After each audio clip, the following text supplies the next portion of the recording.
Aunty కూతుర అమ్మో అప్సర ముస్తాబద్రిన్ మీ దేవుడా? మాకు దేవుడు మెగాస్టార్ చిరంజీవి గారు, నాకు దేవుడు, నా ప్రాణం.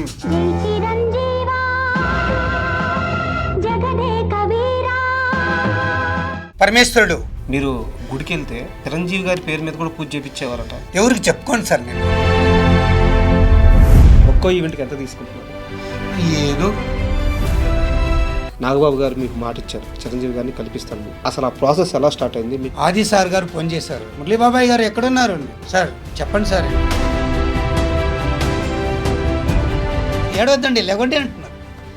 నాకు పెద్ద డైనింగ్ టేబుల్, ఆ డైనింగ్ టేబుల్ ఆడ కూర్చోబెట్టి సార్, నిజంగా చెప్పాలంటే చిరంజీవి గారు అమాయకుడు సార్.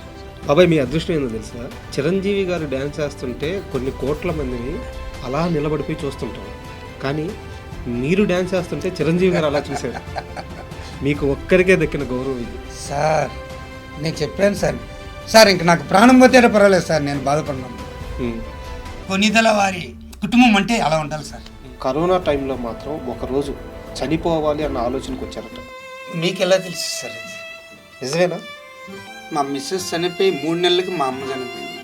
ఆ టైంలోనేనా ఇల్లు కూడా అమ్మేసింది? ఇల్లు ఒకటి అమ్మేశాను, అది ఎవరికి. నా సొంత ఇంట్లో నా బిడ్డకి పెళ్లి చేయాలి. నాకు ఎవరైనా సహాయం చేస్తామని ముందుకు వచ్చి ఇల్లు కట్టిస్తామంటే ఓకే అంటారా?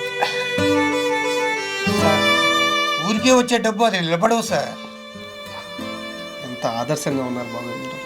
20 ఏళ్ల వయసులో ఆల్మోస్ట్ చావు వరకు వెళ్లాల్సిన వ్యక్తి కొన్ని గాయాలతో బయటపడ్డారట.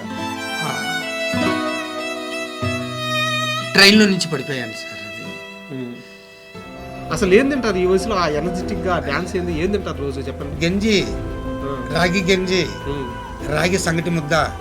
చిరంజీవి గారితో షూటింగ్ ఫోన్ వస్తే ఆ ఫస్ట్ డే ఎలా యాక్ట్ చేయబోతున్నారు?